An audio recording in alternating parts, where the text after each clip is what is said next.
Hey guys, welcome back to the Walls of CCLP1 review big project thing I have decided to do. Um, Apologies for this coming out way later than I had intended. I wanted to get this out a couple weeks ago. Unfortunately, well, for one, I forgot to start my timer. That's okay. And secondly, I got pretty intensely busy with work and just exhausted from it. For those that don't know, my job is a line cook for a restaurant, a fairly popular one at that, and it can be stressful. I've been doing it for about 6 months now, um, and this is the first time I've ever been in a position like this. So it took a while to get used to, but it can still get stressful, and unfortunately, it became that way again for the past couple weeks, but I think it's okay now. I don't feel comfortable recording under stress, so I just don't do it. And yeah, I think everything's okay now, and we can get back into this. I do apologize; it took longer to get to, but yeah. Anywho, we left off on Flowers of Power level 21 to cover, and I did take some time as well in between this video and the very first part to kind of gather any input or whatever to see if the way I'm doing this review series is okay with like having this on this side and the map on this side and talking about comments and whatnot. No one really said anything. I don't think anyone really cares to watch this, but JB himself and maybe Kiera or someone else. But no one's really voiced anything, and that's okay. This is primarily for JB, so that's completely fine. But he said this was fine, and I'm going to go ahead and keep doing it this way. So, before we begin, let me pull up the comment for the level that JB had left to see what he had to say about whatever something I said when I played it initially, or something. What episode was that? I think it was episode 4. Oh yeah, it was.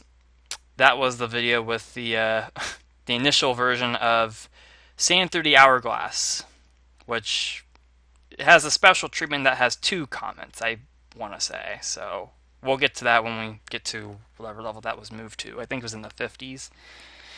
Alright, anyway, Flowers of Power, JB's comment. I'll play the solution back while I read it off. I was a bit nervous about this one since the end could so easily feel like luck-based timing going through the teleport unless you read the hint or notice that you can glance over at the fireball room. The Sokoman part is definitely my favorite. Okay, well, we're not quite at that point yet, but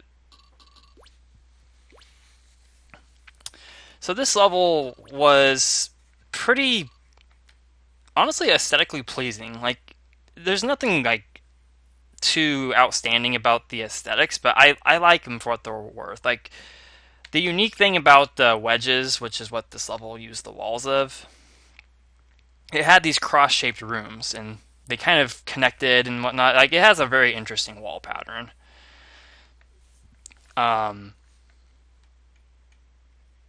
And I haven't used it myself, but I barely dodged that. Wow. um,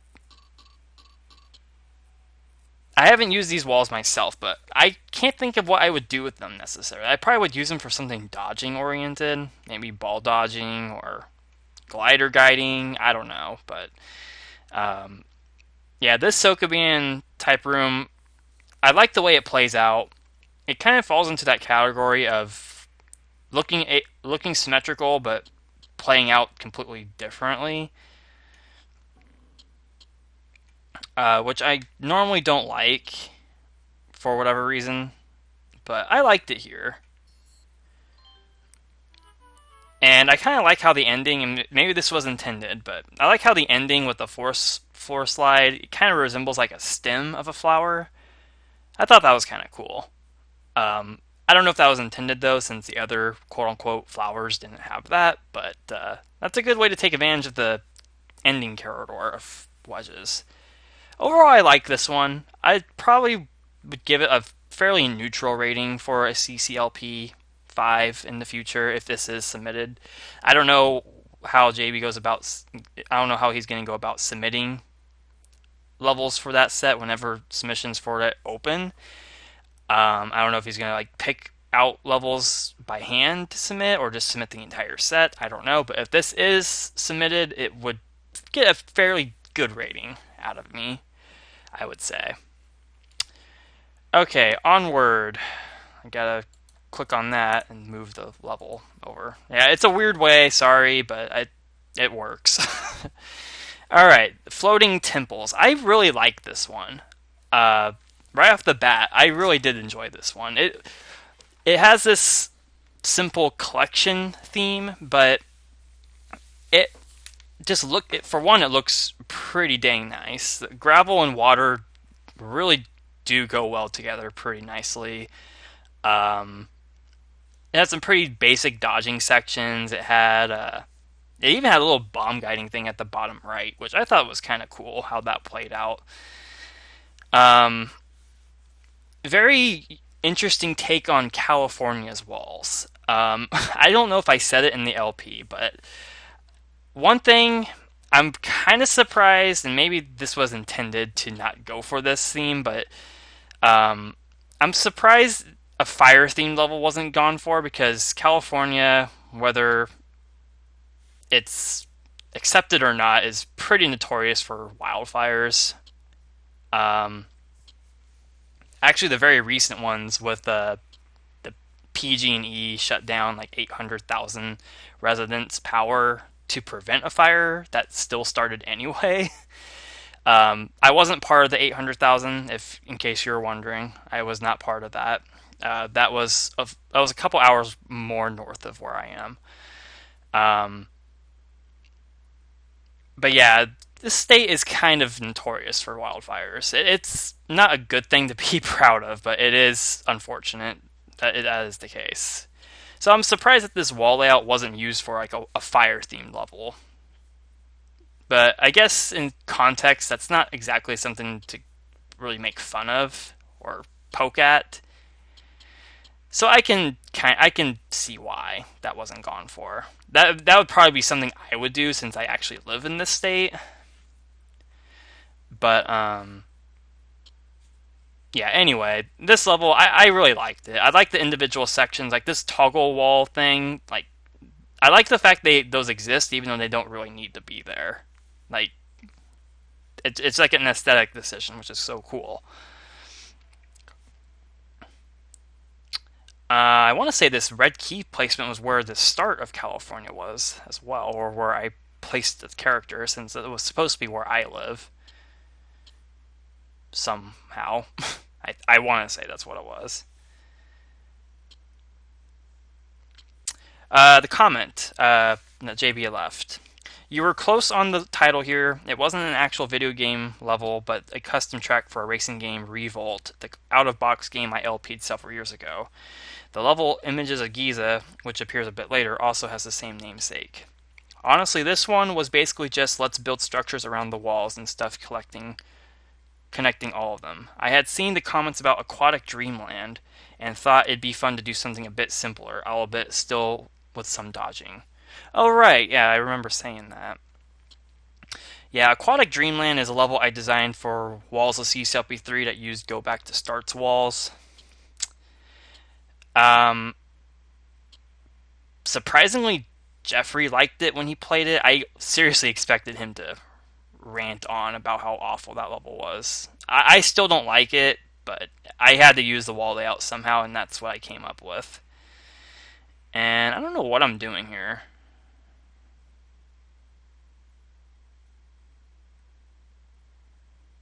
Oh, I think I'm looking for the hint. Yeah, walls from California. And Nevada, since Nevada's right in this level too. But there's nothing in Nevada, so that doesn't apply to anything except Las Vegas. Las Vegas is a pretty big thing in Nevada. All right, Floating Temples is done. I love the title. I love the level. I honestly would give this. It might not do anything spectacular, but I think this would be a nice early level in CCLP5, like a first decade or second decade at the latest. I think this would be a pretty good candidate for an early level. Okay, we got Dumbbell Dictomony. I'm assuming that's how you pronounce that. This used the walls of the bone, and was another level with exit, or you starting on the exit. Yeah, this section, this level, I distinctly remember there was a you can start off with whichever puzzle. I like this Flipper Departments-esque one. I'm honestly kind of surprised Ahsoka Man fit in this top room. And I like the direction this level went with the wall layout. Like it's pretty perfect for this kind of pick whatever way you want to go and go from there. And this twist with the block is outright clever, like having used the teleport a bit. Because you have to think about the toggle wall positions and openings. Let's see, what else was there? There wasn't really much else to it. The Ahsoka Man up top was definitely the highlight, like, for sure.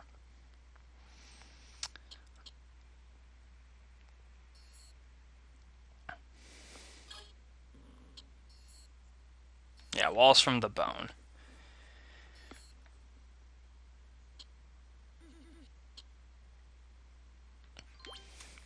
Yeah, overall, I really liked it. I thought it was a pretty fun level. JB's comment says this level is mainly built to introduce players to the concept of Sokobans and involve thinking outside the box or room, which is what the entire bottom section was about. It's possible to also solve it by going across from one side to another on both passes, which is pretty neat.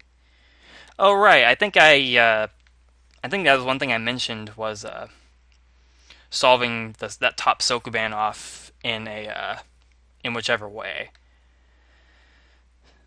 you went. So like if I went down first, like how would the Sokoban play out by approaching the Sokoban from this side up here? Because you'd be forced to collect this flipper. But actually, I kind of see how you would do it. Let me experiment with it. So you do that, you do this, you do that, and I think that's fine.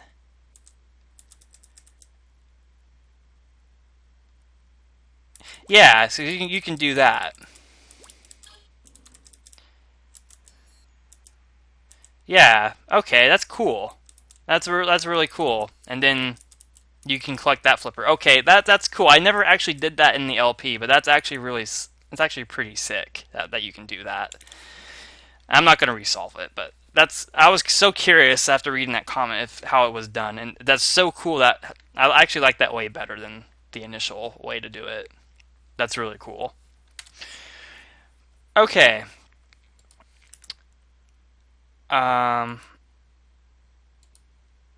Okay, that took a while to load. That was weird. Alright, Terra Hute. Terra Hute, I think that's how it's called. So this is an interesting case because this was originally level 53, I think. I know this swapped out with Sand Through the Hourglass. I know the two levels switched places. So I'm gonna have to find where that level's comment is at. I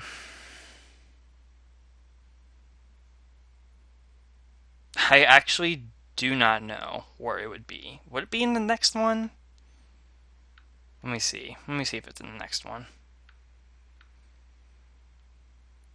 It is in the... Okay, it is in the next one. Cool. In the next video. Okay, so this level, I absolutely loved. I loved this level.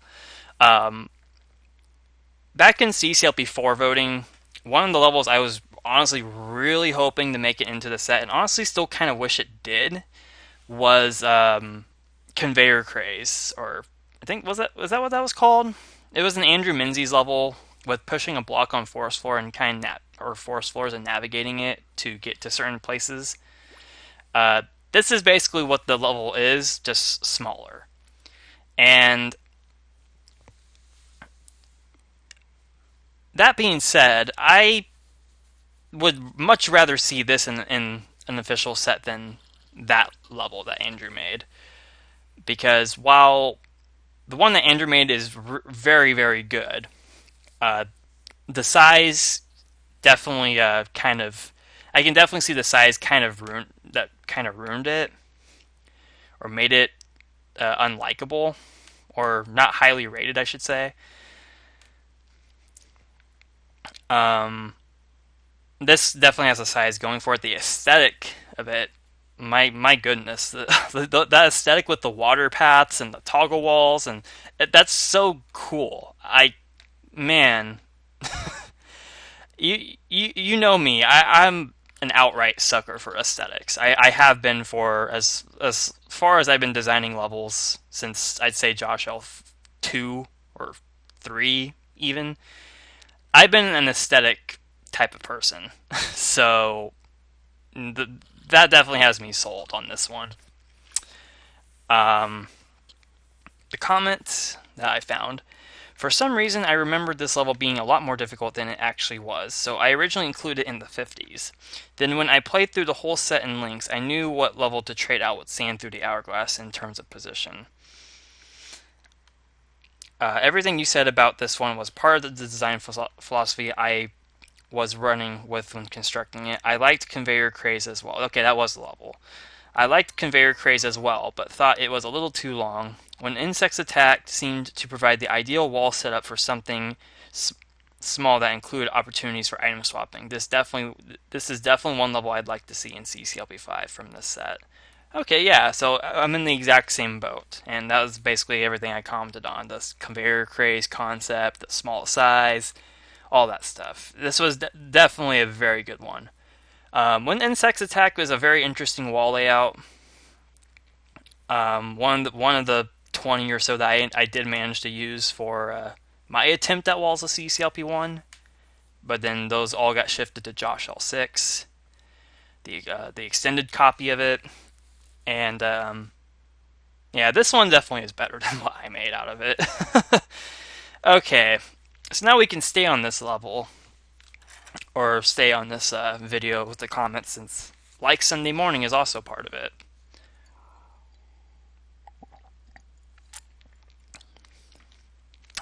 Okay. Speaking of aesthetics, I like these ones as well. Alright, Like Sunday Morning. I never caught that MS tank behavior before today. I'll probably leave the level as is, though, as at least for now. Thief Street was one of those odd ducks I wasn't sure how to handle. Indy already did the first thing that came to mind, blocking off balls, which fit well with the long corridors. At the point I made this, there weren't that many easy levels in the set, so I decided to make a bit of a joke out of it with the title, which is a line from the lyrics in the song Easy by the Commodores. I wish the entire slide could be force floors, but sadly that makes the red key behind the water possible to grab without flippers. If only you could put keys on thin walls in CC1.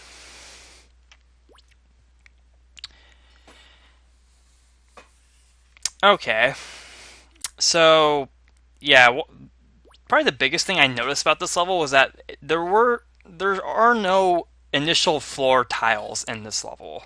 Like, everything starts off with something occupying the tile. And I'm one of maybe there's more out there that feel this way. I love that chip that is just there to be there as well.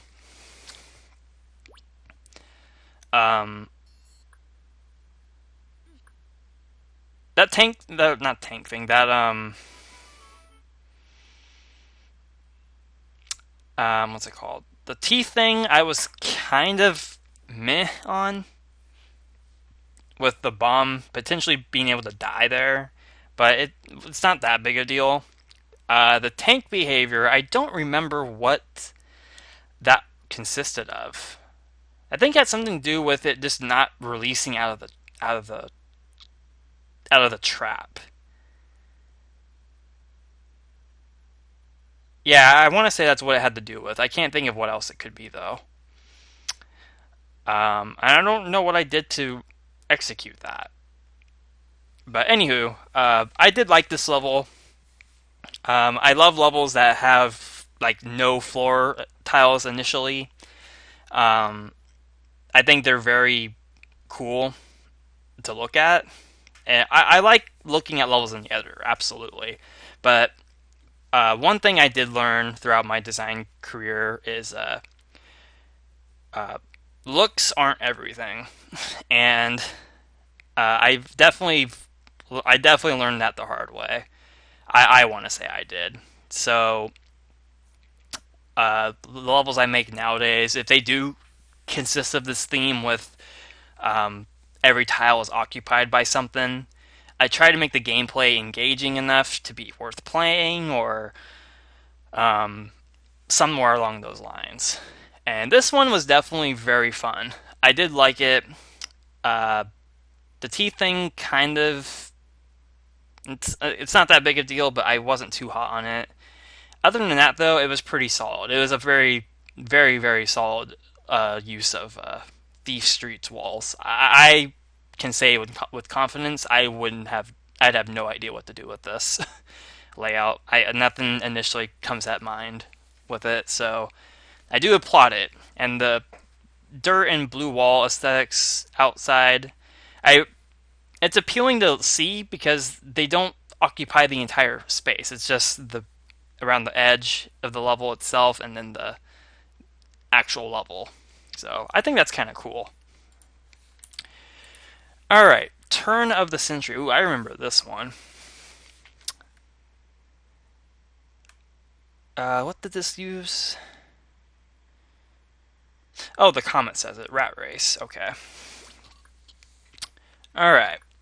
So the title here has a bit of a dual meaning. It's referring to the design period from which a lot of the tropes referenced here were pulled, and it also uses the walls of Rat Race, which was positioned at 98 in CCLP1 around the turn of the century.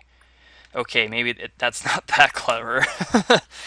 At any rate, by the time I made this level, fairly late into the set's construction, I knew I'd have some medley levels referencing CCLP1 by that point, even though they weren't yet constructed. You and Jeffrey had medley levels referencing CCLP3 and 4, respectively, so I thought, why not do one for CCLP2? Even though the set wasn't based on it. Granted, not all the references were specifically meant to spotlight CCLP2, but rather the popular design tropes of the time. The level starts off with a blatant reference to a sample of things to come.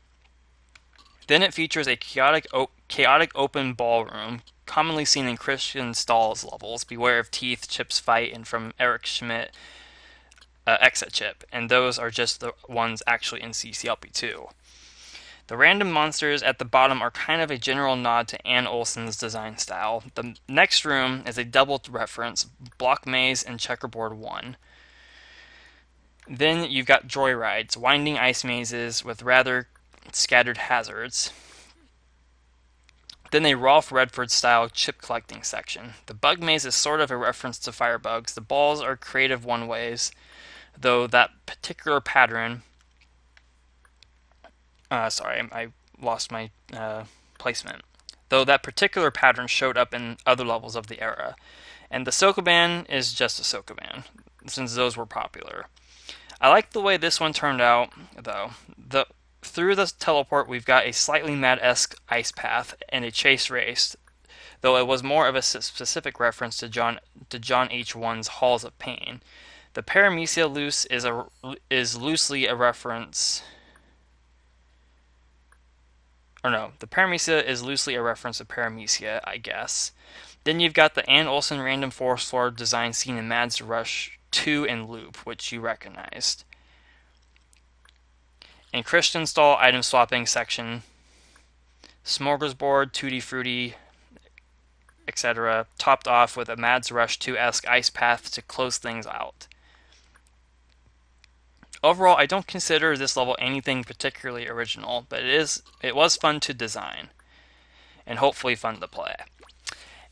And after that, reading that long comment, I can safely say I did thoroughly have fun with this one. A lot of fun with it. Oh, I actually did go back to the hint. Nice. I did like this. It's definitely a very very interesting take on Rat Race. Because one thing Rat Race has with its layout is it has these really tight corridors, and then these big open spaces, and then more tight corridors. Those tend, at least in my opinion, those tend to be pretty hard wall layouts to use and manage well. There's actually quite a few of those in a set I'm working on at the moment that I'm still struggling with to this day to think of ideas for. And a lot of the nods of to CCLP2 and the design era that was in, I wasn't around when CCLP2 was a thing and even all the design stuff was. I mean, I technically was like around 2007, but I wasn't a part of a community. I didn't even know a community existed at the time, and I didn't know diddly squat with designing levels. If my very first set, Josh L. Dat, the 202 something level set, that was completely filled with stuff that was inspired by CCLP2, and I didn't even play CCLP2. I mostly just watched the AVI files on the news group back when it was a thing. So seeing all the solutions and all the stuff that was entailed in CCLP2 was the prime inspiration for Josh L. Dat. And that's why that set has so many invalid tile uses and all this unoriginal sequel stuff, because CCLP2 had it. So that's what I was going off of. So I guess you can say that was my take on CCLP2 design era stuff. But it was very refreshing to play. CCLP2 is, I still like to think of it as my favorite official set, even more so than CCLP4. I've said it before, but I feel like CCLP4 being a favorite of mine is a little biased because, one, I was on the staff for the set, and a lot of the decisions that were partially made by me, or I had some part in. And excluding that, I have the most levels in that set, so it being my favorite is basically, oh, you only like it because you have the most levels in the set. Like that's not the case. Like a lot of the levels in CCLP4 that I do have, I wouldn't say I hate, but I wouldn't say I like them a lot either. I do like them. I am passionate of quite a few of them, but I feel like CCLP2 is just a better set to like. I mean, it's like the hard truth is we're never ever going to have a set like CCLP2 ever again. Maybe CC2LP1 will come close to it, or you can even argue CCLP3 is kind of like it in terms of some design styles. But we're never going to have a set like CCLP2. We're not going to have these MS only things unless we have like a veteran thing or an MS only pack, which has been talked off and on for years now. I don't believe it will happen. It would have happened by now if it was going to. But we're never going to have one like it. And there's a lot of charm in with that set that is cool. Like, there's no, other than Eric Schmidt and maybe Mike Lask and Rolf, there's no one from CCLP2 who had levels in that set that are around anymore. So, I mean, around as in they're not a part of the community, they're not actively in it, or they don't have an active role in the community anymore. So, yeah, CCLP2 is, even though its quality might not be the best, it might have some pretty awful levels, I still like it, and I think I did appreciate what this level did with Rat Race and referencing all these CCLP2 stuff. It was fun. It was very refreshing. I did thoroughly like it. Official set wise, I don't think it would have a chance. I mean, it might. I don't know. If in the rare instance that all these CCLP LP medley ripoffs that us three made, Jeffrey, myself, and JB here, get into an official set, maybe, but I don't see that ever happening. So I did like it though. It was a lot of fun. Oh, I hit N on that. Whoops. All right, long in the tooth. This was Who's the Boss. Very interesting to use this for a teeth level as well. I guess it kind of really isn't. Well, it is. It has teeth as the gimmick.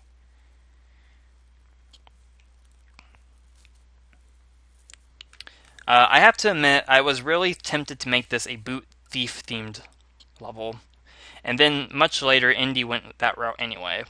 What I couldn't get around was the scattered spaces around the main playing area that needed to be filled with something.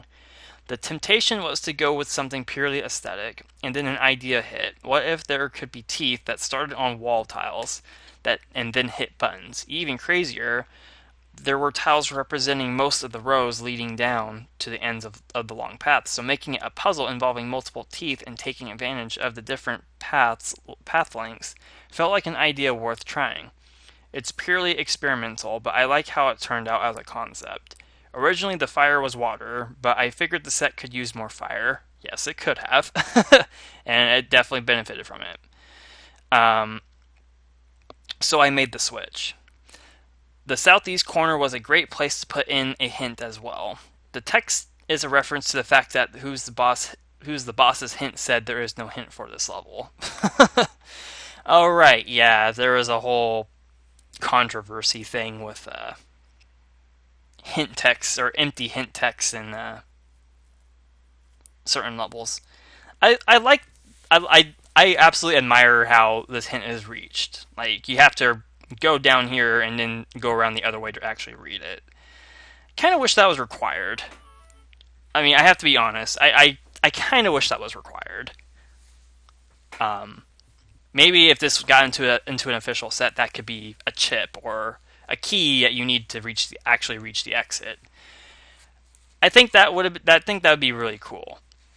Other than that, the puzzle was pretty cool. I think the dirt had something to do with the puzzle. I think it lined up with where the teeth would hit toggle buttons. So there was definitely some fairness in it. There was no unfair shenanigans with teeth timing or whatever. It was a very legit puzzle. I'd give it probably a pretty average rating for CCLP5 if it is submitted.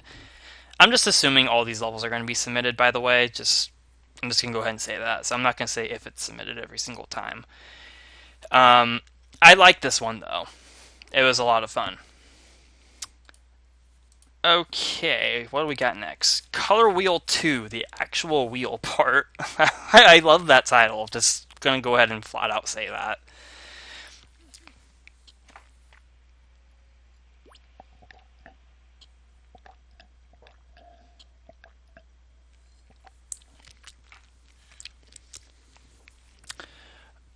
Alright.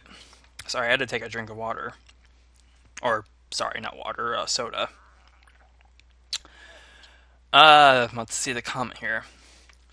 This was level 101 in design order. I had begun making a version of this back in the 60 to 80 range, but it started feeling far too much like drawn and quartered from later in the set.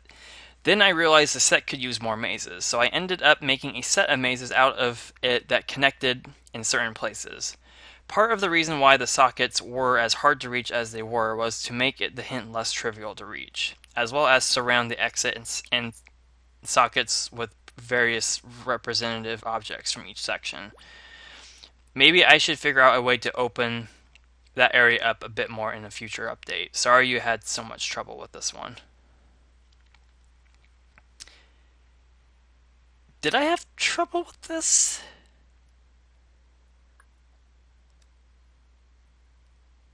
I don't actually remember. Did I have trouble with? I guess I might have. I don't remember what I had trouble with though. Was it the bug thing?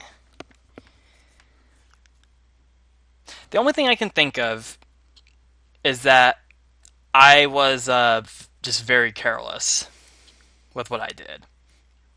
I can't think of why I had trouble with it. This ball thing, the ball maze, I absolutely love that. I think that's a concept or a maze design that's very underrated.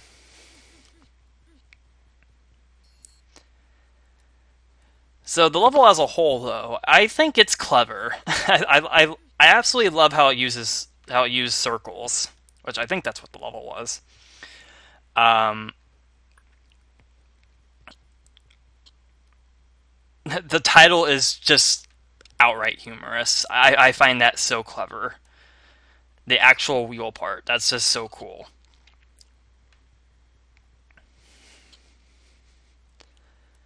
All the individual maze sections are pretty solid as well. They all have something different going on. Like this blue wall thing has a tank thing. The gravel part with the gliders, which was sort of like a reminder of floating temples from a couple levels ago. And then the typical block and dirt section, which a lot of people have done. The fireball guiding part was pretty cool. The yellow key usage, the bug dodging, just everything about it was pretty nice. It's a very nice maze. I loved how it all connected together with the individual sections. This was another one I used the walls of, and I made You Can't Handle the Ice out of them, which was just basically a double maze with ice and thieves under a fairly tight time limit. It wasn't severe. It's not as tight, but it can be if you don't know what you're doing. Which that level I do still really like, the one I made. And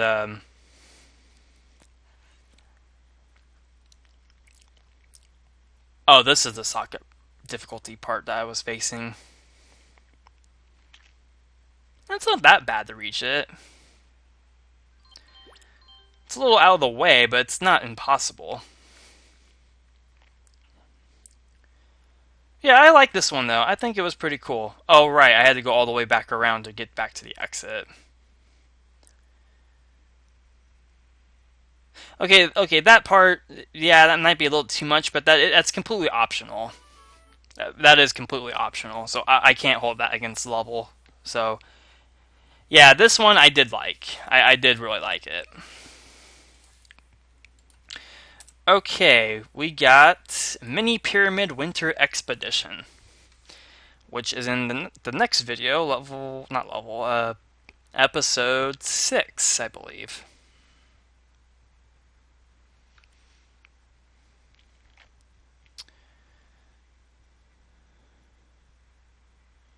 Oh, someone other than JB commented on this one too, mentioning the pronunciation of Topiary. So that's coming up. That's helpful. Thank you, TB. That's literally the username on YouTube. Okay, let's see what this level.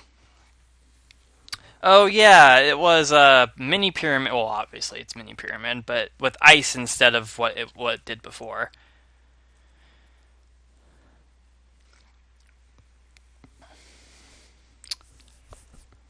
Yeah, this one was pretty interesting. It was. I liked the way it retained basically everything mini pyramid was, with the chips under the blocks and whatnot. But it made a completely different puzzle out of them. Now, I will go ahead and flat out say this might be, but I have to be honest. The original mini pyramid just seemed a little too easy to me, and maybe that was the point. I don't know, but there wasn't really much of a puzzle to the original. So to see this was kind of a refreshment. Like, you actually really had to think how to handle all these block pushes, and to not touch the thieves. I mean, I guess at some point when you know you don't need the skates anymore, you can touch them. But for the most part, you do need to keep them, because most of these blocks you need the skates to push the blocks safely. Otherwise, they're just going to bounce right back into you.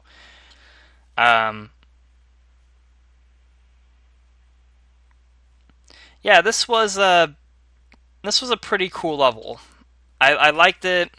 It might not. I think in terms of another official set, I don't think. I think this might be a little too close resemblance to the actual mini pyramid.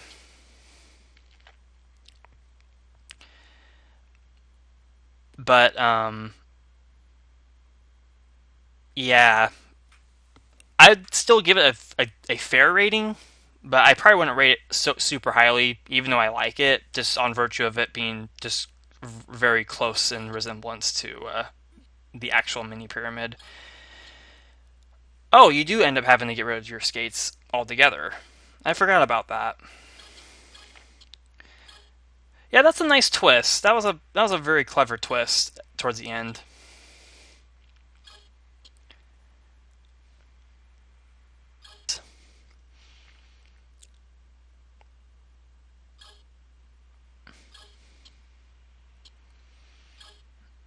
There we go. Yeah, that if I will say something, I might not optimize, but I'd be really curious to see an optimized route for that. just on virtue of watching it, because believe it or not, even though I don't optimize, like stuff like the public TWSs and stuff like that, I know people have like these things where they won't post routes on or upload routes, certain routes on certain levels, because they want to keep them secret and so people can find them. But for me, I don't care. I do not have the time or patience. Like, in my opinion, yeah, you see the solution, you see the route and stuff, but I don't. It's a completely different thing. You have to have the motivation to actually go out of your way to execute the route or whatnot. And for me, at least, I just do not have that.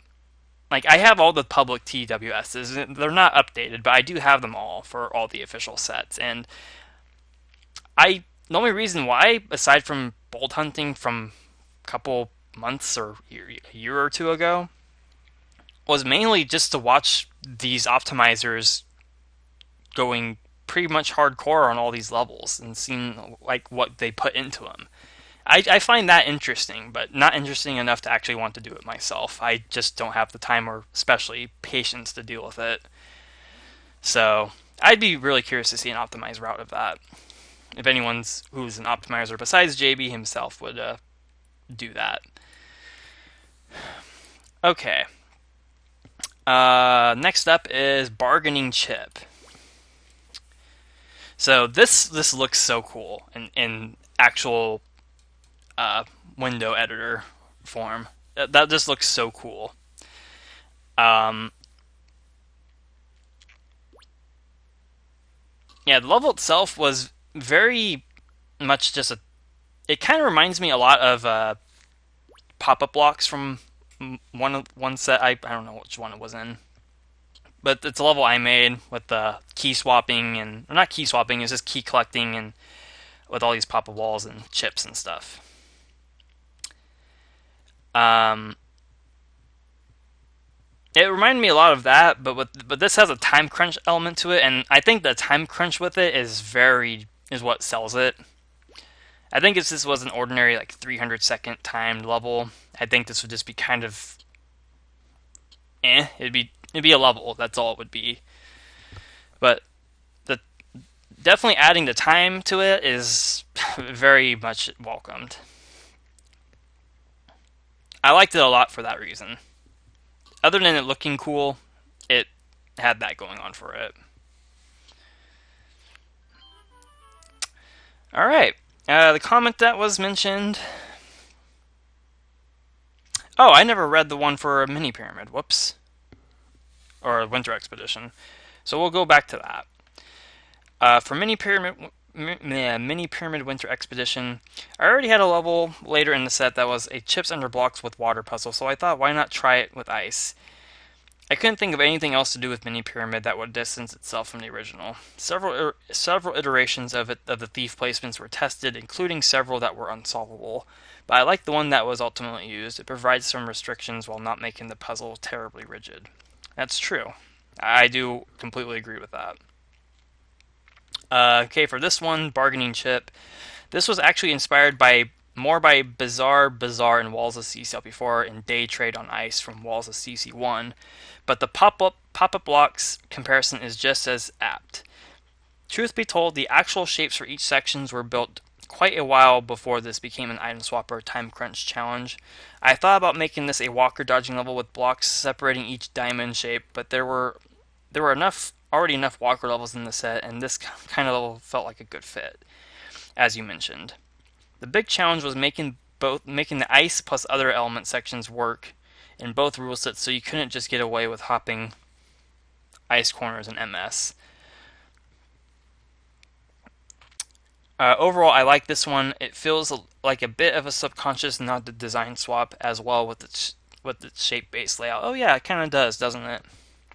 Yeah, design swap is a very odd level. I don't know why that got into the set, but it made a fantastic level out of the layout for this one. So I can't be too mad.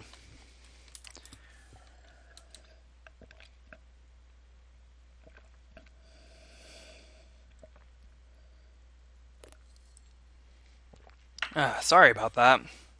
I'm not used to talking this long, or a lot for that matter. And since these are fairly longer videos than what I normally go for, I'm having a hard time talking, but I'll keep going for as long as I can. I'm definitely going to try to get up to level 40 at least. Alright. Level 31, Lemon Lime Soda Jungle. I wonder why there's a colon in the comment. Okay, so this one... Ooh, what was this one?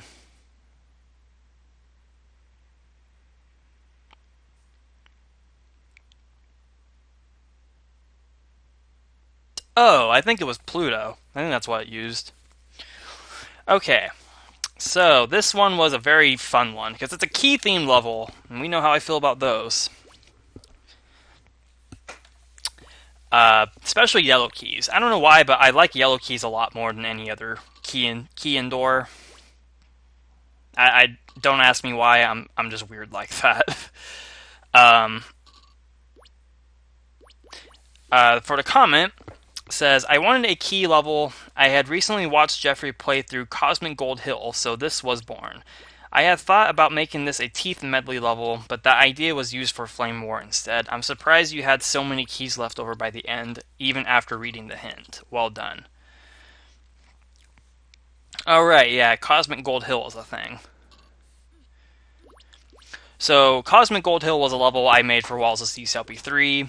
It used the force floors of Jaywalker, because that was really the only, other than the chip placements, and to a very loose extent, the teeth placements. I really only had the force floors to work with for that level.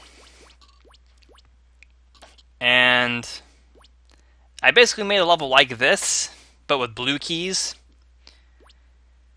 And I called it Cosmic Gold Hill because, one, the title was auto-generated. And the other was, I found it interesting that, like, I, for some reason when I was thinking, like, what would Cosmic Gold look like? It would look like blue.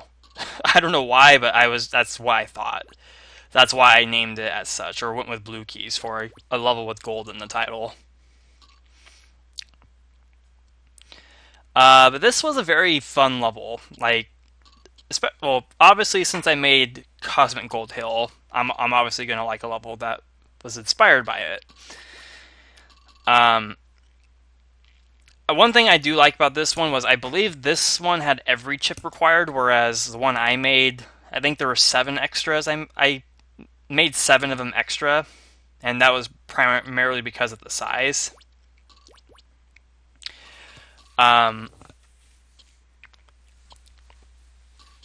Yeah, Walls of CCLP3, one thing I definitely encountered with that set was there was going to be a lot of oversized levels just on virtue of wall layouts being the full map or something, and I didn't always do that. There were some cases where I did make a big template into a small level. It wasn't common, but it was possible in some areas. Uh, Maybe I'll do a look back at Walls of CCLP3 someday. It's still recent, so I'm not eager to do it. Plus, I would really like Jeffrey to complete that LP at some point. But this was fun. I did enjoy this quite a bit. The title is very fitting. And no, I'm not drinking lemon lime soda. That would be kind of cool if I was, though, while talking about a soda jungle.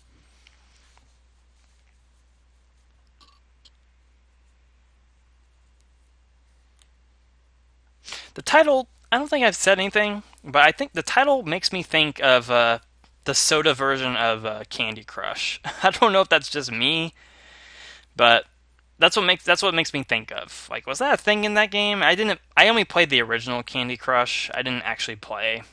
I played the soda version a little bit, but I wasn't that into it.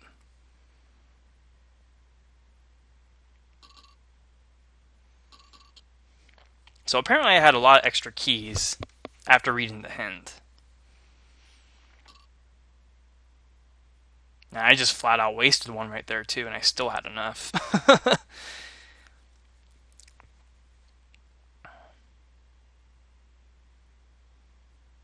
um, what are we doing here, buddy? Oh, I think this is where we'll go.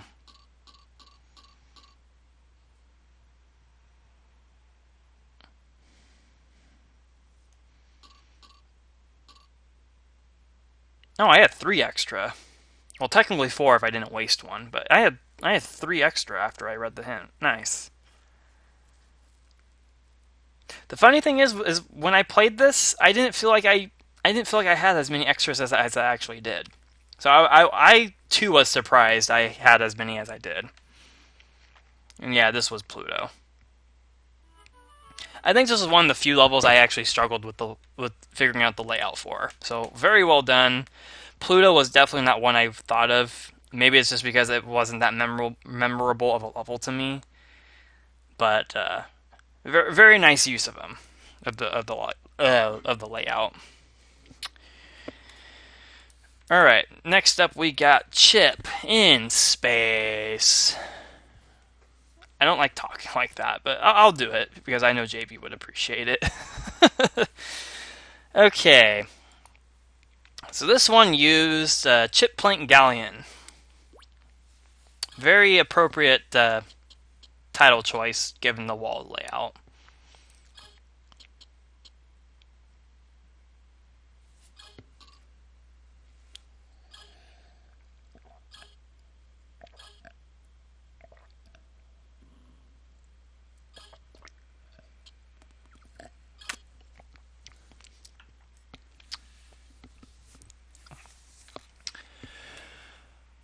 Sorry, I'm trying to let my jaw rest for a moment.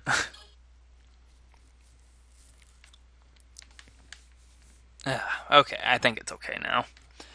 So, this one, the aesthetic, good lord, man. That's so nice. I love the aesthetics of this set. I swear, I really do.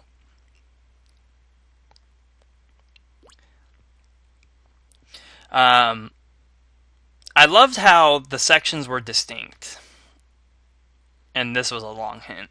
I don't think that'd be readable in MSCC.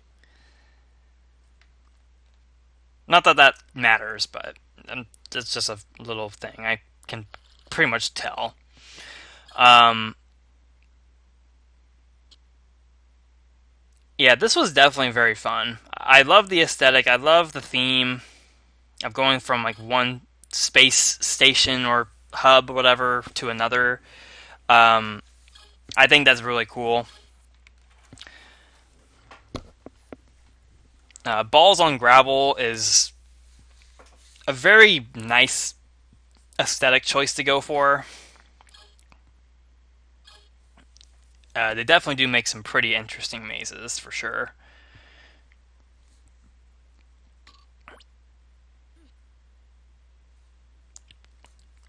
And I love the way they kind of split themselves apart in a way.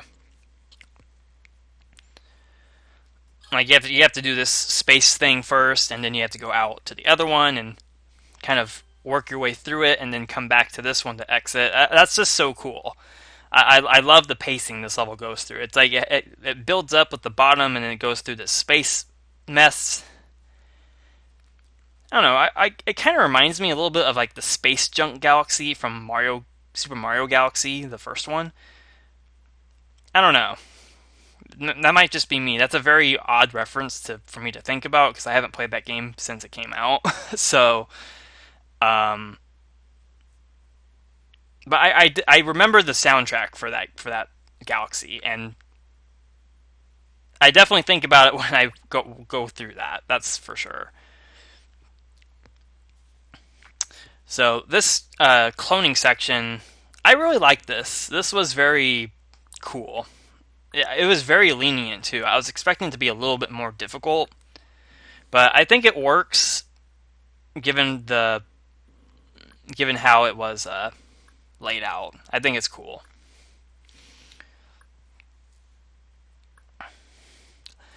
Just personal design tastes. I probably would have made the cloning a little quicker, but that's completely my taste. So I liked it for what it was.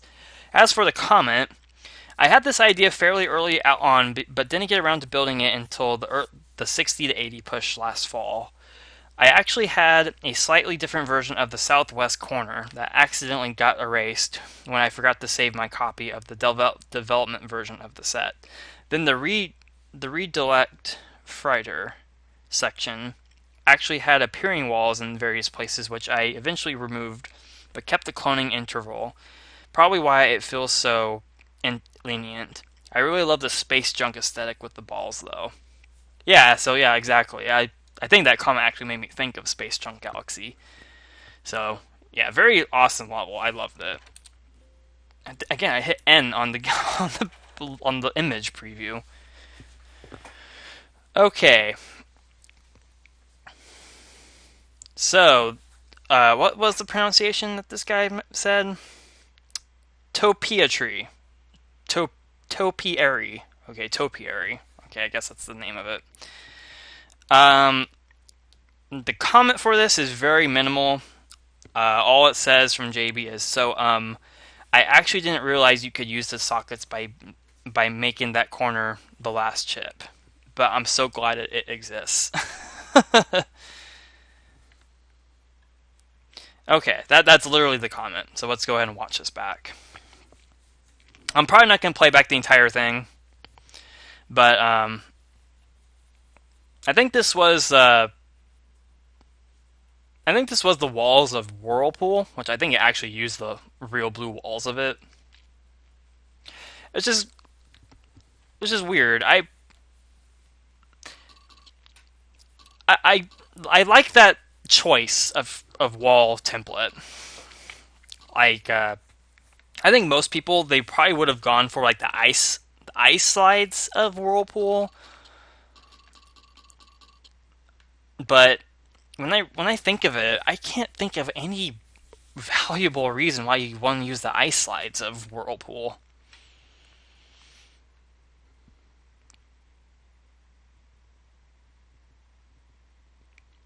But for this level, I like the aesthetic is really nice. Like the window preview over here, the editor. Um, it looks so nice with like with the way the gravel is laid out. I like how it's not like a complete path of gravel. Like the blue walls break it off. I think that's really cool looking. I love the different sections. The shrub section was cool. This section right here was pretty cool. Even the ball part was really cool as well. This puzzle on the bottom left, though, I still don't know how to do that. I never did figure it out. Part of the reason why this level took so long to complete was I didn't realize you can use the socket to exit out of this until very late into the gameplay. So, yeah. But this was a pretty neat level. I am glad, like JB said, I am glad that you can actually use the sockets to exit out of this instead of having both monsters blow up the bombs. Because I still can't figure out how to do it, how to do both at the same time. I'd be really curious to see how this was done. I know JB in one of his CC2LP1 voting levels, or videos, he mentioned doing like a look back of Walls of CCLP1 himself, or JBLP1. In my personal honest opinion, I did comment on that video in response to that, the comment he made. But I'll go ahead and say it here in the video, just so it's actually heard vocally. I do sincerely believe of a look back of either of those would be fun, and especially very insightful. I would honestly really much push for this one to have the look back for, and the reason why is because aside from the video comments on my videos of my LP of this, there's not a whole lot of designer commentary on any of these levels other than the comments, and I'm still really curious, what even the comments themselves, they're pretty minimal. Like you have to respond to stuff I say with the level, or comments I make about certain things, so not everything is actually mentioned about levels sometimes. Like, this level is a prime example. Like, the comment about it was so minimal, but I'm sure there was at least something that went through the design process. Like, what was the process of using the walls instead of the ice from Whirlpool or something, or what was the inspiration to go for the type of level that it is. Like, stuff like that. Like, that wasn't mentioned, and I'm never going to know because there's no commentary about the set. And I think watching JB do this with this set would be very insightful for it. It would also let me see how this section's done intendedly, or how the intended way is supposed to go with this, using both the monsters. Yeah, but for JBLP1, it's also reasonable to go do that as well, because as I mentioned in my comment of the video he brought this up in, that set never really got a proper LP treatment. I know in the past Trevor Hedges did a JBLP1 LP, but one, I think that was an outdated version. I think that only had 100 levels at the time, and two, the LP itself is incomplete. I don't think he ever finished it. So, and no one's ever really tried to LP it since then. Like, I almost did, and then when I found out this set was going to be a thing, I deliberately waited till this was released to do an LP because I was so excited for it. So, yeah, I'd watch both either way. I think they'd both be very insightful to hear about comments on these levels. But I would very personally prefer one for this set, because I am dying to hear comments on these levels from the designer himself. I think they're very useful. It's information you don't need, but it's information that you want. Like, you want to know what went through the designer's head, because us as designers, especially when I designed Walls of CCLP3, like, I had when I was designing Walls of CCLP3, I had a Google document with every level that I made and in the order I made them in. And as the set was progressing, after every level that I was designing, or when I finished designing a level, um, I would pretty much immediately type about what went on in my head when I designed it. And I held on to this document until the set was completely done at 149 levels. So I documented everything that went through my head with every level that I had designed for the set, why I did what I did with certain levels, what inspired what, etc., etc. The list goes on. Like, I still have that document to this day, and I think that ended up being like 30 or 40 pages worth of commentary. For the most part, all that was copy and pasted to PyGuy's site in the level comments on that set download page. But that's what I did for Walls of CCLP3. And I don't know. I just think it's very interesting to just take note of that stuff. Like, the set I'm designing right now, I'm not doing that for, but since I'm doing it alongside with someone else, like, it's a co-op project. I don't think I mentioned that. It's a co-op project. I don't feel like I need to because I'm sharing it with someone else. So I think it's justified to not have to do it, but I think I might anyway in the future, just to type out what I thought and what was going through my head when I was designing certain things. So yeah, JB, definitely do a look back of this set. I personally would be very, very interested in watching that.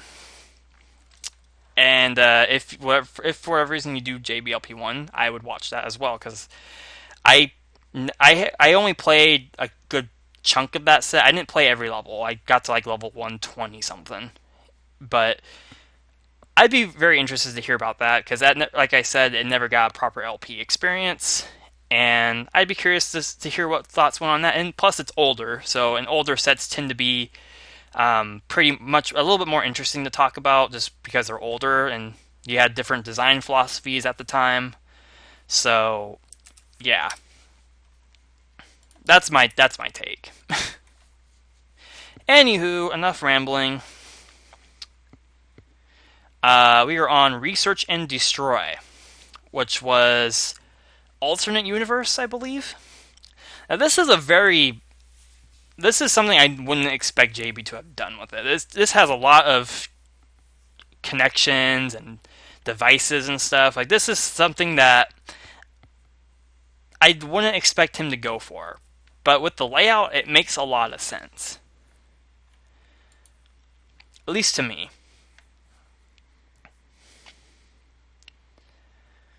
Because you can kind of see everything you're doing, which is pretty cool.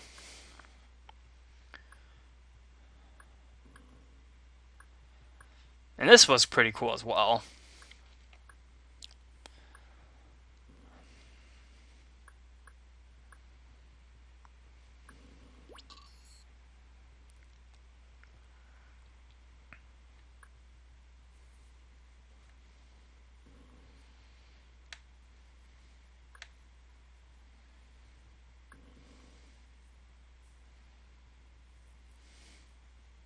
Okay, what do we have here? Oh, we have this bottom section now, huh?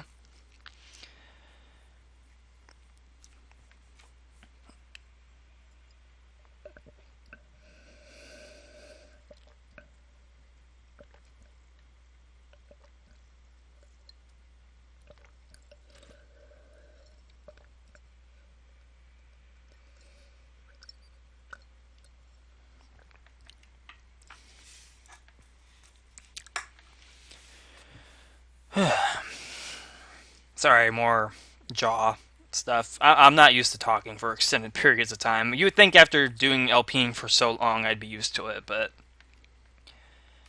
maybe because I've stopped for a while, maybe that's why it's like this. Because I wasn't talking to anyone prior to recording this. I was actually doing something outside the house, so. This bottom part right here, this was a very satisfying puzzle to solve. I really like this. And the only issue I really have with this is you can argue some of these connections are kind of feel um, odd.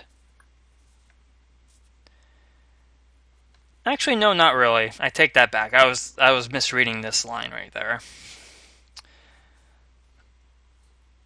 But in general, these don't feel that bad. Like the connections are pretty self-explanatory, um, and they present very uncommon puzzles that you don't really see that often. Like the bottom section right here, like you don't see this. You don't see this type of puzzle all that often. I think that's so cool and underrated how that's done. And then this stuff up here, where I am right now,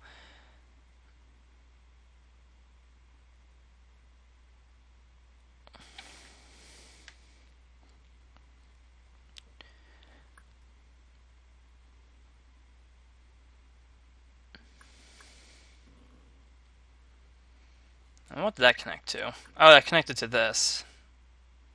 Wait, did it? Yeah, it did. It connected to that.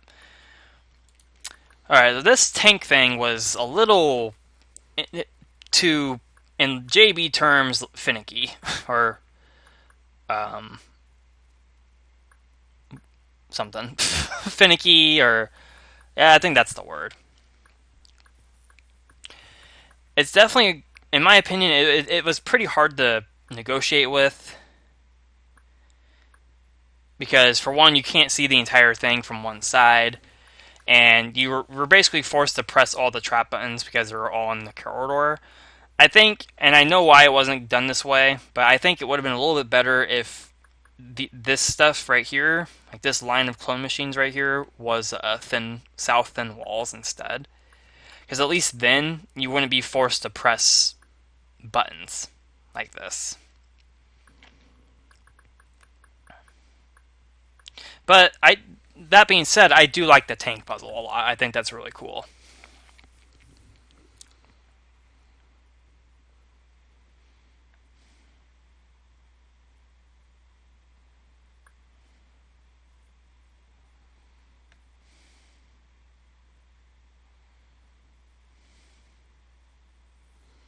Oh, and this was interesting timing. Okay, I think this is the top section up here.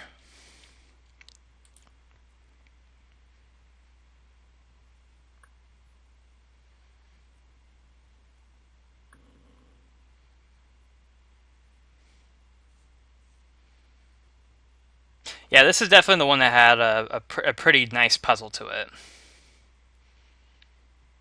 And this one kind of tells you the it is like, so in MS it kind of it kind of provides you with an additional puzzle with controller boss glitch, because you can use controller, like, even though it's a glitch and a lot of people don't really care for it, like in MS you can make some pretty sweet puzzles with it, with changing the direction of, say, a ball to affect how a bug or a paramecia exits a trap or something. Like, I think that can make some pretty interesting puzzles. I think it did here. I do believe it made a very, very nice puzzle here.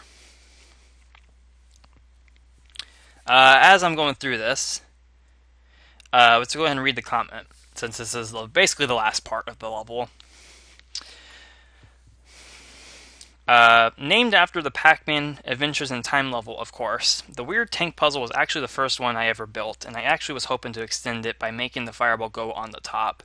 But sadly, Monster Order said otherwise in MS.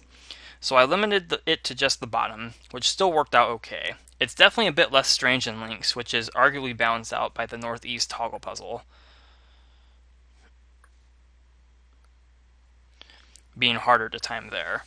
The tank section at the bottom with the glider is set up to reach each button, so each button links to one of the 4 block cloners that triggers the fireball cloner, ensuring that all need to be pressed, but multiple presses aren't penalized.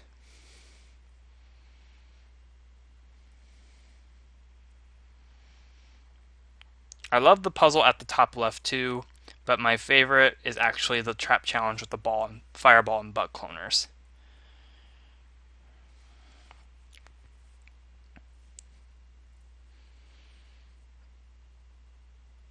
Yeah, looking back at it, I definitely do agree.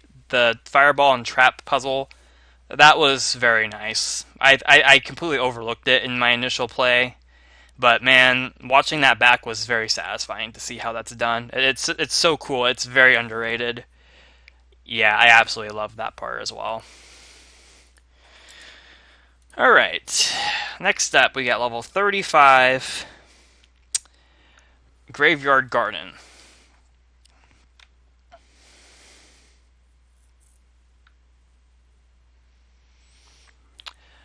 All right, so this is a pretty interesting looking level. It uses the basically the shapes and layouts of the monster cages, I think it was called. I know this used to be like a bunch of chips, and all the invisible walls and entry points used to be chips. So it uses the basic shapes.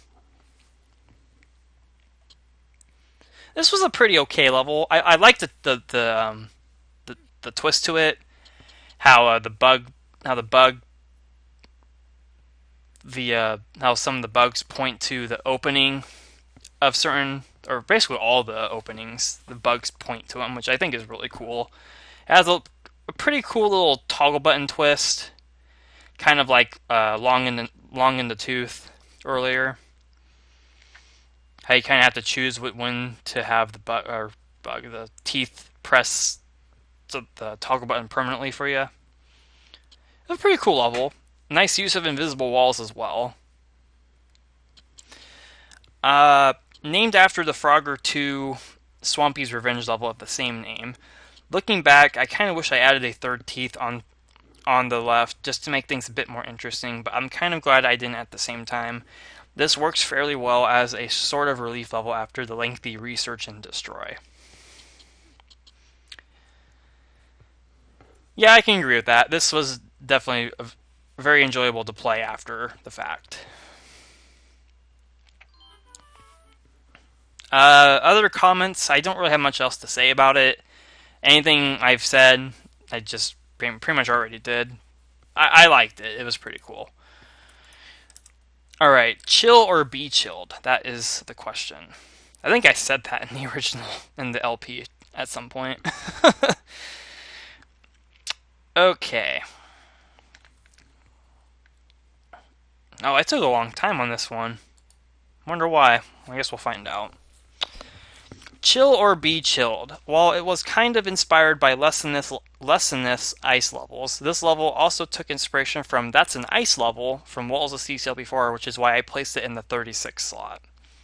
The southwest starting room was one of the most fun to build, partially because of all the strangely branching paths. I basically was hoping to create a level that didn't use ice corners, but got the player lost fairly consistently, which seems to have been the case here. Yeah, based on that solve time, yeah, that did happen. Now I remember.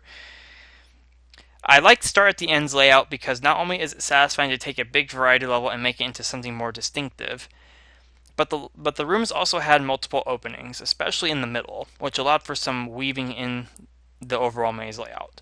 I want to say I might have increased the time limit twice. Actually, originally it was 273 as a reference to CCLP1's number 51, which was later used in Hazy Cosmic Jive further on in the set. Then it got 2 increases of 100 seconds each, the latter of which came after testing the set in links. Also, the title was directly lifted from Frozone's theme title in Incredibles 2. I'm glad you liked this one. I wasn't sure how it would be received by the community in general. Incredibles 2. That's something I really need to see that. I saw parts of it, but I haven't seen the full movie yet.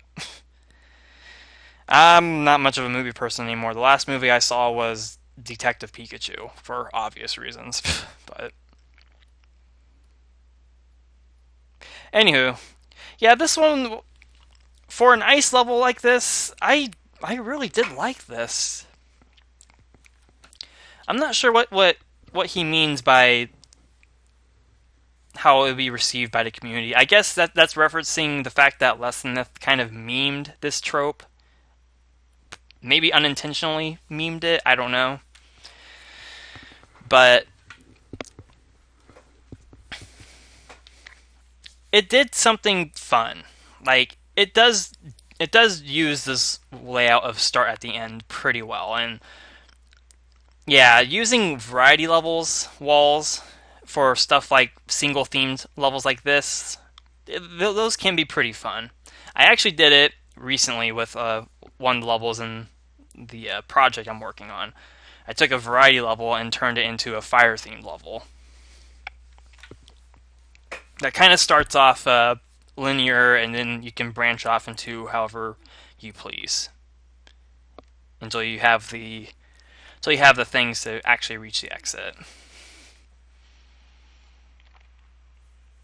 It's kind of cool. Like that level, and this I know this is kind of going off topic, but I really don't have much else to say about this other than I did enjoy it. I would honestly I'd rate this pretty high for CCLP5 because it might not be super interesting or whatever word you want to use. It might not be like an outstanding level, but aside from Ice Death and maybe some from CCLP3, like Bolkonski comes to mind, um, maybe Slideshow as well. There hasn't really been an ice level like this in a set. Like, not in this context. Like, all the other ice mazes I can think of had something going for them. Like, Frozen Labyrinth was basically a maze that had ice as walls, or thin walls blocking the ice. So you couldn't use the ice as shortcuts everywhere. And then you had H2O below 273K, which had it was more or less just ice maze puzzles with recessed walls as the connecting theme. Um, and highways had appearing walls. Like every ice maze in that set had something else going for it to kind of make it interesting. And CCLP4 didn't really have that. Ice in the Blender definitely wasn't like that. Um,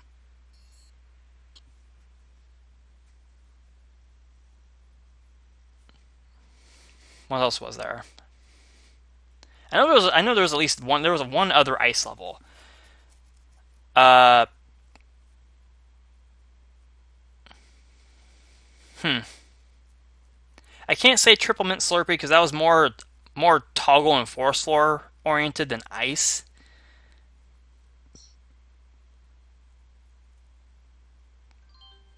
I'm sure CCLP2 had some. Yeah, Lake and Winter definitely was one. But I think what Lake and Winter suffered from was just being too big. So yeah, I think a CCLP is very much due for a level like this.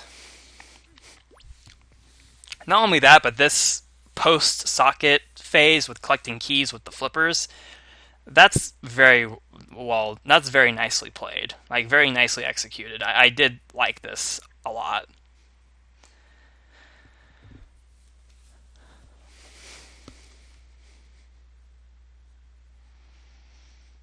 So as I was saying earlier, that kind of was going to go off topic was the interesting thing about the level I made with the fire theme that used the variety levels layout. Um, I actually made that level on a voice call over with one of my friends, one of my best friends actually, um, who's not into CC at all, uh, but he totally respects the fact I'm into it, and I'm actually going to be visiting him next month. This is why I want to get this done before December, because I'm actually going to be visiting him uh, in Nebraska at the start of December, which I'm stupid excited for. This will be the first time I've ever flown out of state by myself. Or first time, well, not first time flying out of state, but first time going anywhere this far from home on my own. And I'm excited for it. I really am. I'm stupid excited for it. But I made that level over a voice call with him, and that's the first time I've ever done that. Not voice call, but first time I've designed something on a call. So I sort of named, or not named it, but I sort of referenced the level to him, or kind of not referenced, but dedicated it to him, because he's a really close friend of mine. I love the guy. He's awesome in every way possible.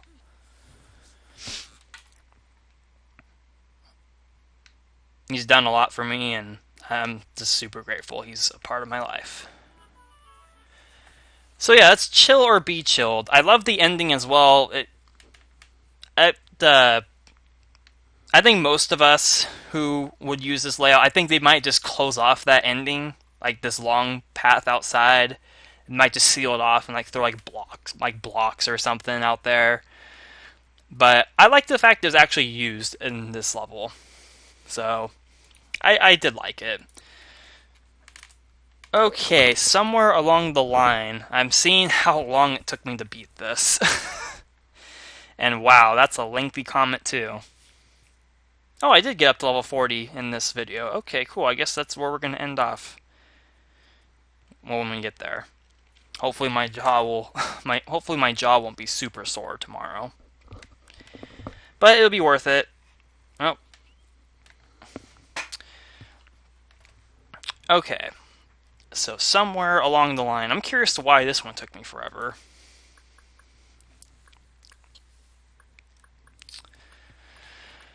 Alright, so the comment. This is a long one, so bear with it. This was one of those let's see how far this motif can go kind of levels, where I started by designing the very beginning and very end, and realized I can make an entire level centered around lines, or line-based structures. At first, I considered making it possible to access the ice section in the second half of the opening room via the outer chips. But this made it possible to reach the area with the wrong toggle parity. The teleport structure in the northwest was also designed very early on and was kind of just a fun throwaway section. The teleport structure, on the other hand, went through a few iterations. My intended solution was to position the trap button block next to the ice corner and then push the other block up through the middle teleport, such that it bounced off the ice.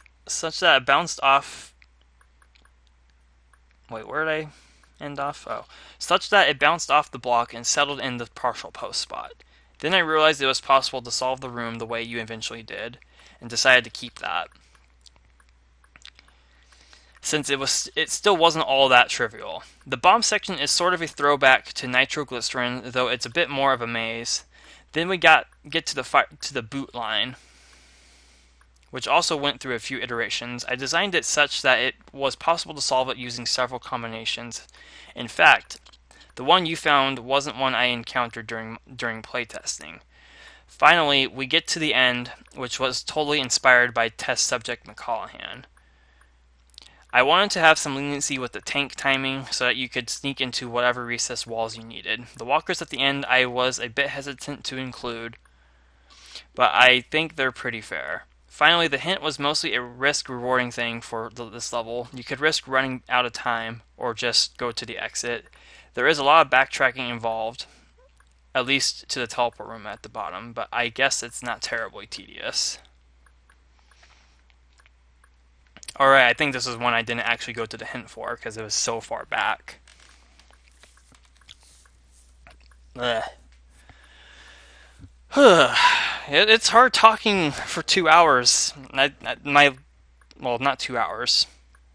I'm pretty sure this video would go on for about 2 hours. This will definitely be longer than the first part. So I guess this is this is part of the other reason why I didn't get to recording this right away, was because I do remember when I recorded the first part afterwards, my jaw and mouth was just super dry and everything. Like, I know I said I was drinking soda, and yeah, I know drinking soda dries your mouth out faster, makes you more dehydrated. But honestly, even water wouldn't help with that. I know that because I've done it. It doesn't help. I'm literally just standing here. Let's get it going, dude. There we go. Making moves and going back to the spot I was in. Yeah, this Soakman took some time to think about. I will say that. I did like this one though. And this section right here with the bombs and the traps, I did like this one. I like this section a lot. Even if it is a maze of sorts, it's a cool one. I haven't seen something like this done before, so this was a nice, interesting take on the idea.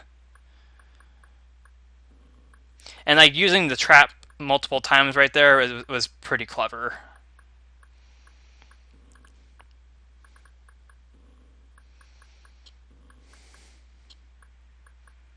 Yeah, that's a fun section. I liked it.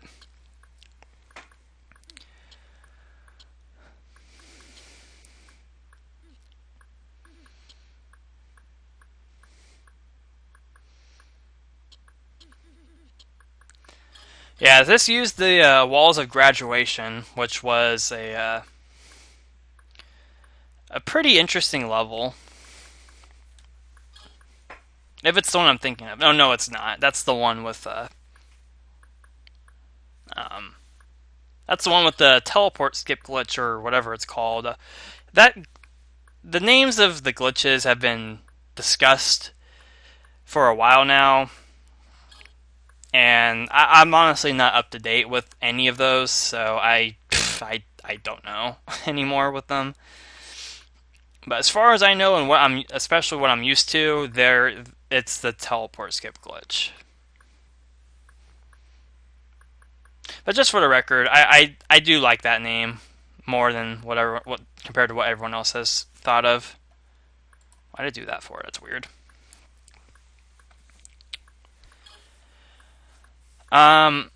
Yeah, this section I was more or less hesitant on because I didn't believe you had enough boots for it, but apparently what I came up with was something he never did, which is always cool.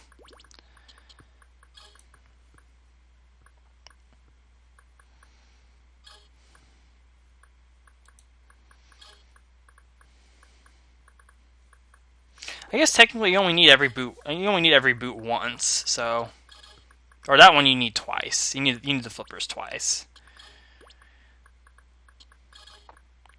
Actually, no, you don't even need that second pair. Okay, that would have been cool if that was required, but I'm kind of glad it wasn't. Also, yeah, this section right here I liked. I used that in test subject McCallhan, as mentioned. I love the key skip and having to go back to grab it. That's something I wish I did in test subject McCallhan. I'm definitely glad that it was done here. Very happy it inspired it as well. I always like it when stuff I do inspires other people. It's not something I commonly hear about. And yeah, the walkers here weren't that bad. They're spaced out enough, and more importantly, there's not a lot of them.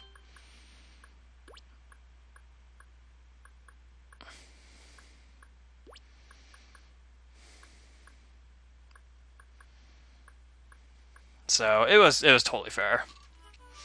And it's kind of cool how it basically ends you off in not the exact spot, but in the same general area that you started in the original graduation. So yeah, I guess to get back to the hint, you'd have to backtrack all the way to the to this teleport to get there. Not terribly long, but it'd be a process. But the level was cool. I did like it. Okay, so next up we got Treehouse Trouble. This one is very evidently the very hungry caterpillar. This level was actually designed pretty early on, before the 2-tile wide Sokobands and CCLP walls of CCLP3 was a recurring motif. I noticed the shape of the variety of the very hungry caterpillar looking vaguely tree-like, so I just ran with it and added some monsters to dodge. The sun in the top right is a reference to similar aesthetics in levels from the CC-like game Escape. Never did play Escape. I've heard JB talk a lot about it, but I've actually never played of it. Actually, even when he mentioned it, I never heard of it. So yeah, Walls of CCLP3 had this recurring theme of 2-tile wide Sokobands. I don't know why. I had a knack for them. I don't know what inspired it, but I had a knack for them. I still kind of do, but they're not as common to make anymore. I think there was a comment. I think Jeffrey said something about one of the Sokobands that I made for a 2-tile wide room, and how he said it was just super trivial, and I think he even said it was unnecessary. Something around that. It was a little discouraging, so that's kind of what stopped me from doing it. So, yeah. But it's not a big deal. I primarily stuck with it for Walls of CCLP3 anyway. It wasn't something I planned on sticking with for sets I make in the future, or levels I make in the future. I would only make them if they're interesting enough. But for the level, it was pretty fun. It was an interesting use of the space. I like the aesthetic. I like how it basically kept the general tree theme that very hungry caterpillar had. The dodging here was pretty cool.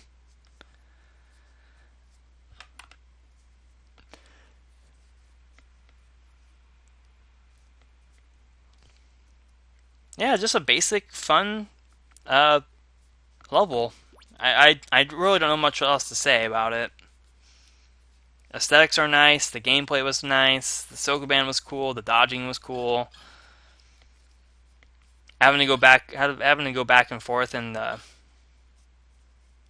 with collecting suction boots was a nice little twist to it all.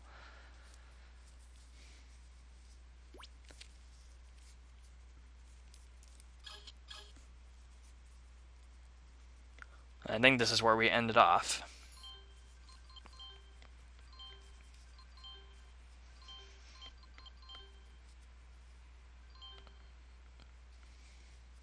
Yep, walls from the very hungry caterpillar.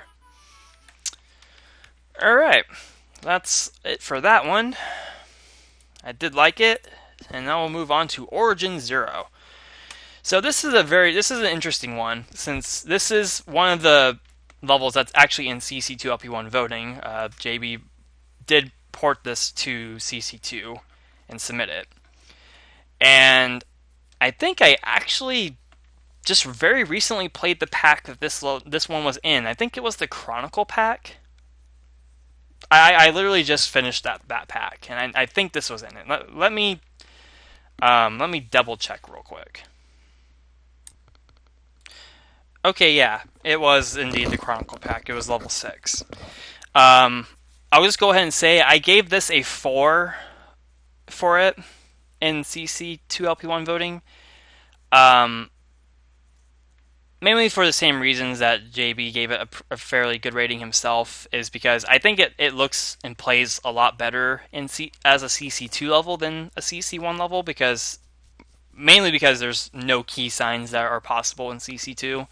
And with CC1 here, you kind of have to go with the lock nails. That's the only way you can really you can't have this certain key to enter this type of thing. Um,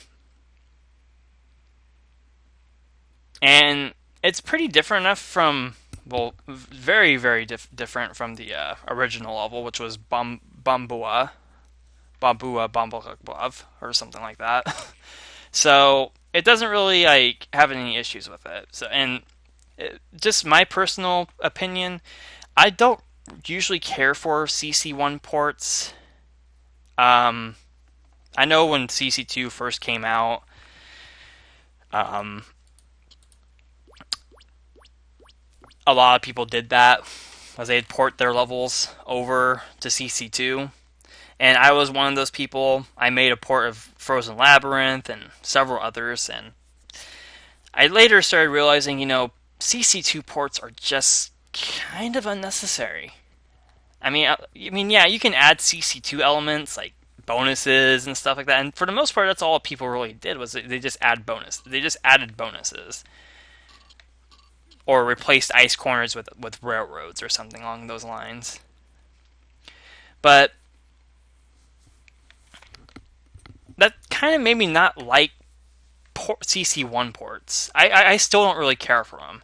So when I first, at least when I was watching JB play through the Chronicle pack, when I saw this level was in it, the very first response was, "Oh man, why are walls of CCLP1 levels getting ported to CC2?" That was my very first initial thought. I won't hide that.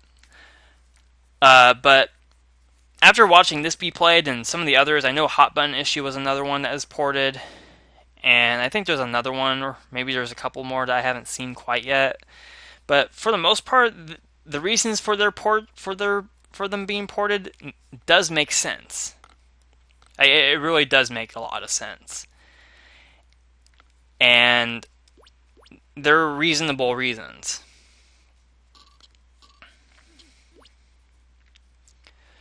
This one being the no key sign and just having, you can like have more of an aesthetic boost rather than blue walls and stuff. So yeah, oh no, I did enjoy this one. I did rate it, as I just said, I gave it a 4 in CC2LP1 voting. It's something I would definitely like to see in the final set. But if it doesn't get in, I won't be severely disappointed. That's kind of my basic determination between giving something a 4 or a 5. If I give it a 4, it means it does mean I do want to see it in the set. But if it doesn't make it in, I wouldn't be crying over it. Whereas if I give something a 5, I would be a little upset. Yes, not necessarily cry over it, but I would be a little disheartened by it. And just in general, just navigating the blue wall part outside of this, like I like how it's spacious. Like it's not like a very strict maze. There's a lot of openness into this, and I must be going for the hint. As for the comment,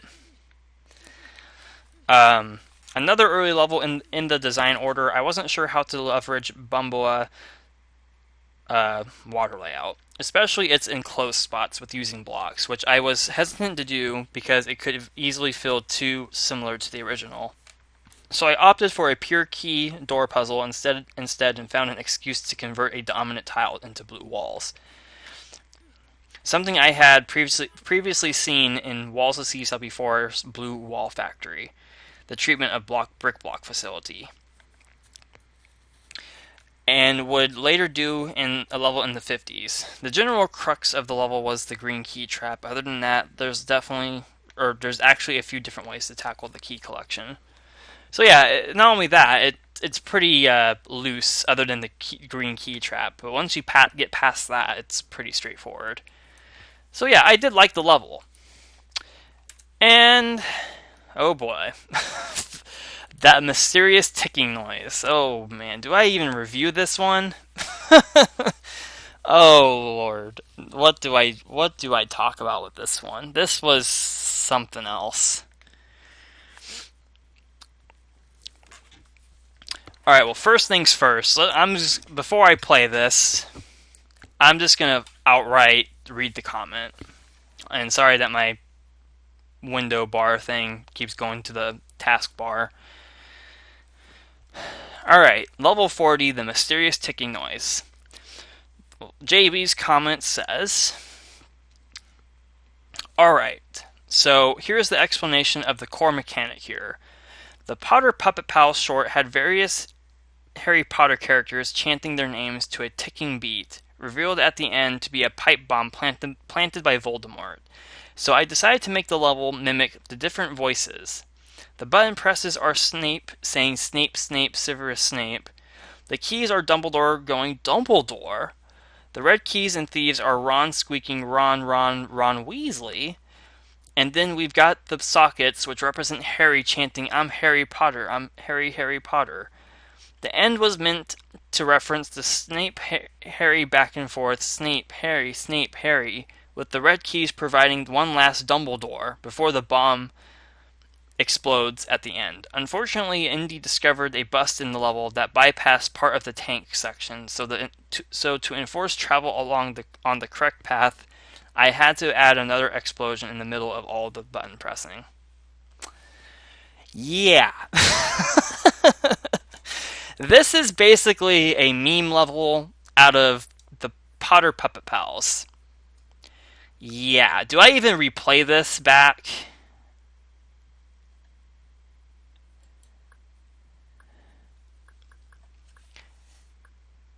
I have to say, this is quite something to make a level out of. Yeah, it it sounds like it too. Oh my goodness.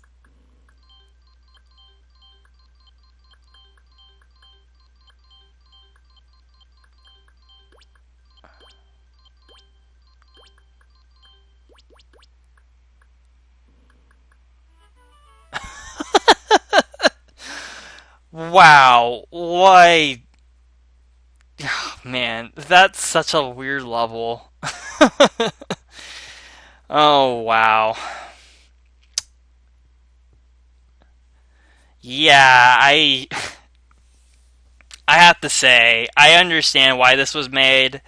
I understand the excuse to why this was made. And this definitely falls in what I would call the cop out phase, or the cop out excuse, or whatever you want to call it. Um, to me, at least, that's what this is. This was a cop out level, kind of like predetermination time. Very, very, very few cases of this in this set. This is probably the second and probably the only other one I can think of off the top of my head, aside from predetermination time being a cop out. I do understand the reasoning, though. Elevators has a very... I don't even know what you even call this wall layout. It's very weird. Like, it's really just a bunch of paths. Like, what would I do with it? You know, if it were me, honestly, I probably would make it like a teleport puzzle.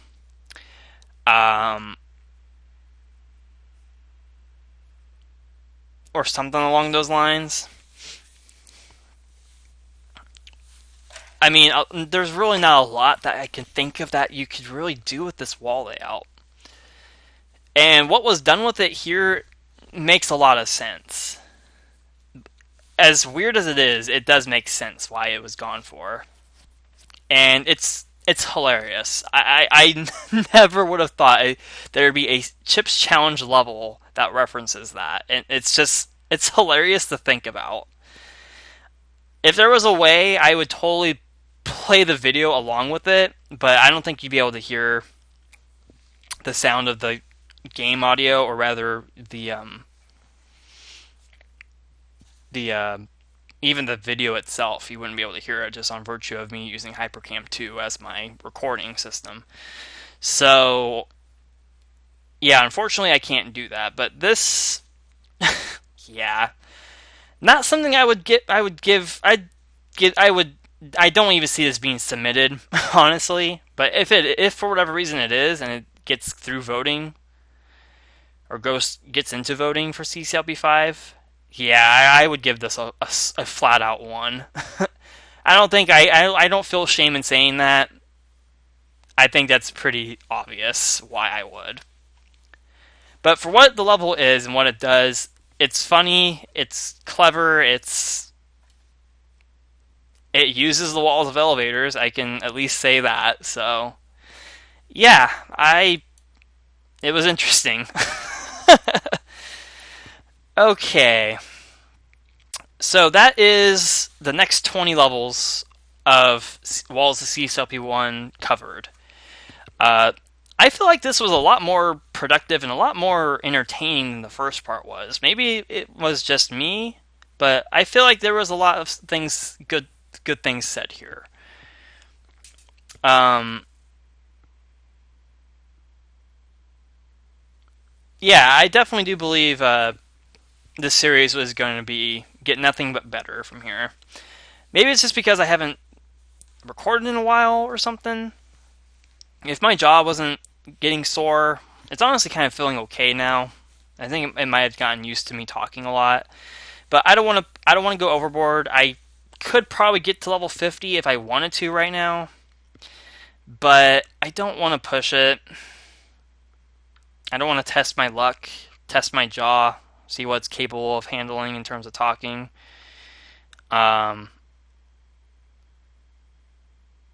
And yeah, there's even in the 40s decade, there's quite a few levels I'm eager to cover and get to talking about. But I'll save them for next time. So until then, I hope you enjoyed this second part, and we'll cover at least the next 20 levels up to level 60 in the next part. Depending on both what time I start recording and whether or not my jaw can handle talking for a long time.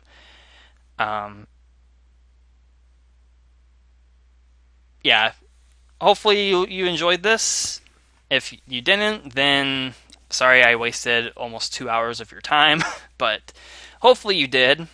And we'll see you next time for part 3 of this big old review thing. I'm having a lot of fun doing this, and yeah, we'll see you then.